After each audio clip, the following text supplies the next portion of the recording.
That was all right. I mean, come on. All right, so Alice Cooper, people do not expect you to be doing musical theater. And yet I know, don't you listen to the Broadway channel on Sirius XM? I surprised you that time I came into the studio. Remember? Well, the snake surprised me, but you surprised me even more. Yes, dear. You know, my show has always been a Broadway show. It's been rock and Broadway, vaudeville mostly. You know, I just took from vaudeville, West Side Story, a little bit of horror, a lot of Rolling Stones, and we mixed it all together, and it became a strange vaudeville. But it was always extremely theatrical. Welcome to My Nightmare. Those were not rock dancers; those were Broadway dancers. In fact, you know, I mean, it was one of those things where we thought in terms of Broadway, not in terms of rock. Musically, it was hard rock. It was always going to be that. We weren't going to water that down. But visually, I wanted it to come to a life. Most kids had never heard of West Side Story. You know, if you went, when you're a jet all the way, the kids would go, what is that? Well, I figured I'd educate them to what that was. Was that the most influential musical to you as a kid, or were there others also? No, absolutely. That was the one that really affected us. In fact, we did a song called Gutter Cats versus the Jets on the School's Out album. And it was one of our songs, and we inserted the entire fight scene with switchblades on stage. There was real blood on stage back then because, you know, I mean, our theater was a little bit more dangerous. And then what happened? You got a phone call one day. Hello, this is Andrew Lloyd Webber. Cool, blimey. And he just asked you to be in it? Well, I had done the re-recording with Tim Rice. Tim and I were friends from a long time ago. And he says, would you like to do Herod? And I thought, sure, I could do Herod. Don't ask me to do anything as rangy as these guys, but give me that one in the middle, and I can make him sound pretty arrogant. You know, I always thought Herod should be a very arrogant, condescending rock star. You know, this was not about Jesus. This was about him. 100%. Did you base that on any arrogant rock star you knew? No, but Alan Rickman. Oh, Alan Rickman was this condescending, you know, yes. firm. You know, he had this natural thing where he looked down upon you at all times. And I said, well, that's who Herod should be. Herod should be a mixture of Alice and Alan Rickman. So when he walked out and he looked at Jesus, he goes, Jesus, you know, with a little bit disdain. Is this the first musical, like legitimate musical you've ever actually been in?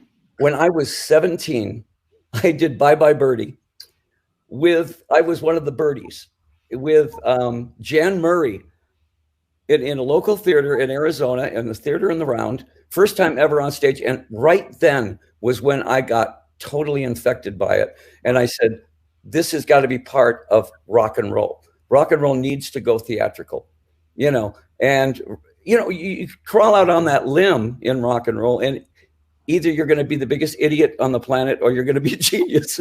If you make it work, then people go, oh, I get it, you know. Yeah, because you had the idea, but you were able to actually format it on stage. Like, who were the people that were formatting your idea of who you were and the kind of shows you did? Like, who was helping you do that? Well, you know, pretty much it was myself and my wife, Cheryl, who was, she was with Joffrey Ballet. She was with Hubbard Street. She was classically trained, everything like that. Shep Gordon, my manager, was very much, we both had a couple of things in common. Hell's a Poppin'. Johnson's whole Hell's a Poppin' was something we both really looked at and said, that's brilliant. That needs to be in rock and roll also. The absurdity of it. I think Jerry Lewis tried to do it on Broadway and it never worked. Yeah, and it was a big bomb. Wow. Yeah, but the movie was spectacular. It was so ridiculous. Bring that to rock and roll, because rock and roll was a bit too serious. I thought rock and roll needed to be a little bit more ridiculous, you know, angry, but still ridiculous. Alice, early on, because of your approach to it theatrically, did you get any pushback from concert promoters or anyone like that? Oh, everybody hated it. Everybody absolutely hated it, because when they saw it, they didn't know what to think of it. First of all, here's this guy named Alice Cooper with a snake and, you know, makeup on.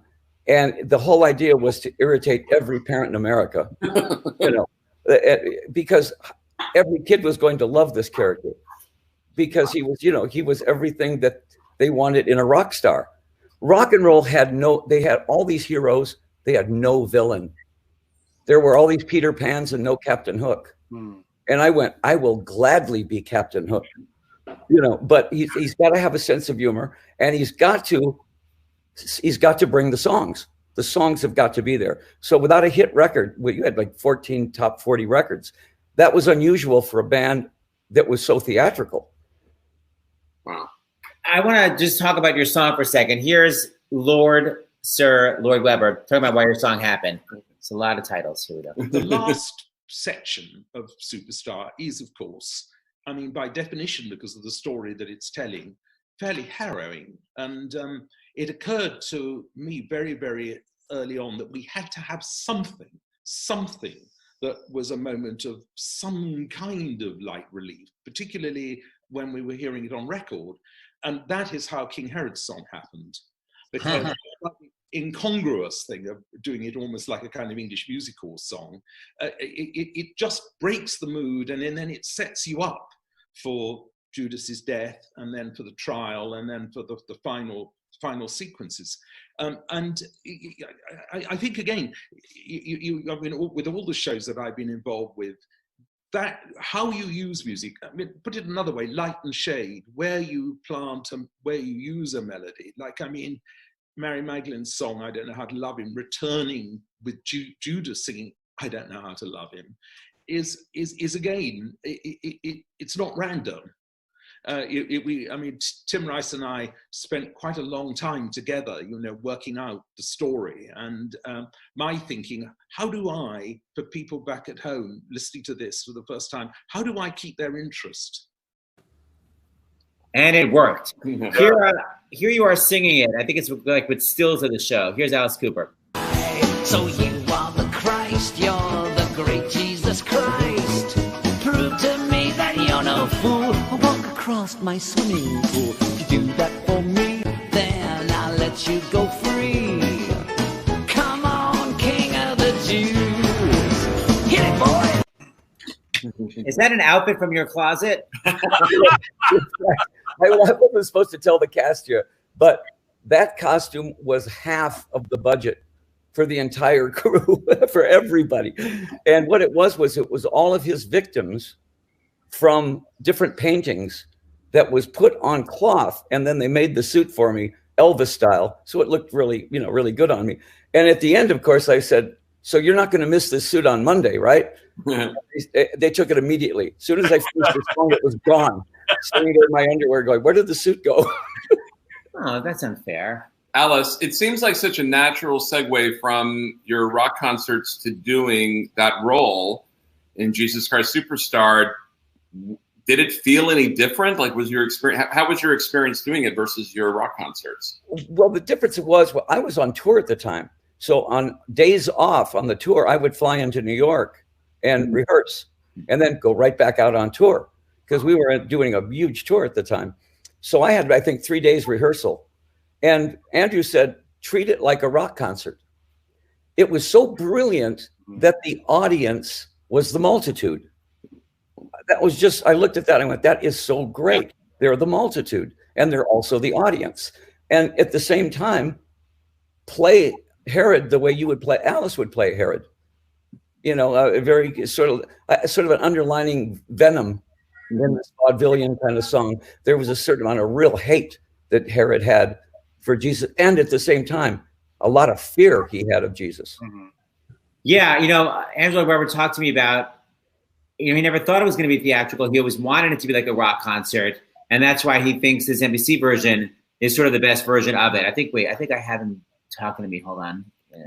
Why I think the NBC version of it works so well is that they did it very much as though it was a concert, but very well staged. And so I always think always worked best and has always worked best over the years where it has been done closer to a rock arena event than shoved behind a proscenium. I mean, that's always been my feeling. Yeah, the NBC, everyone is just circling around the camera. It's like an amphitheater. It's crazy how many people are just around everywhere. And the band is a very central part of it.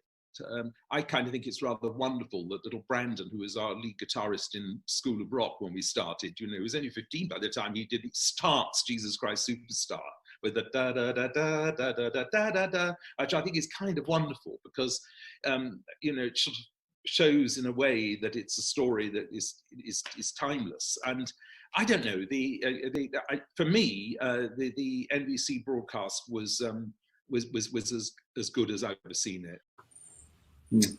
Bravo, everyone. Wow. High praise. Yeah. Alice Cooper, you know that I'm obsessed with your song, You and Me. Yes. And to me, it's so theatrical. Like, why have you not written a musical?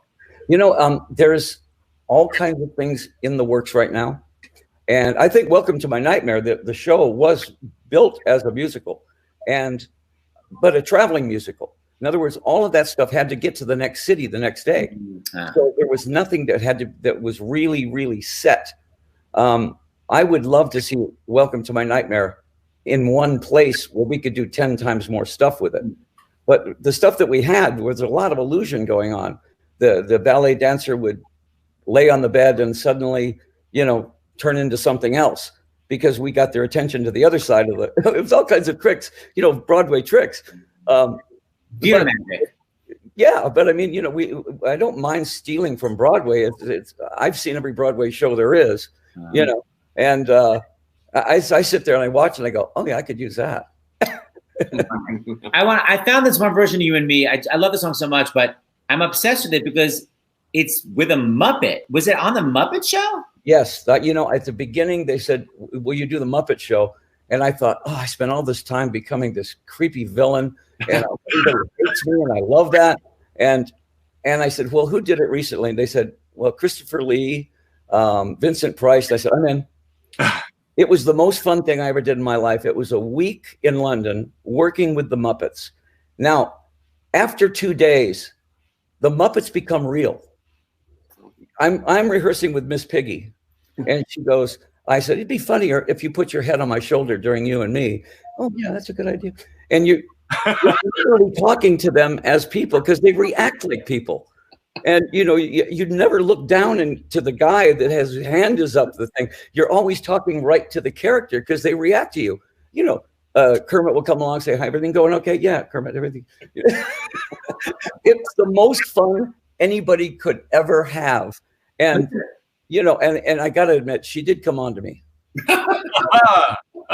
Family show. I'm showing you. On brand. Listen how great you sound. And I just love the song. But you and me ain't no movie stars. What we are is what we are. We share a bed, some loving, and TV. And that's enough for a working man. What I am is what I am. I tell you, baby, you're just enough for me. Sometimes.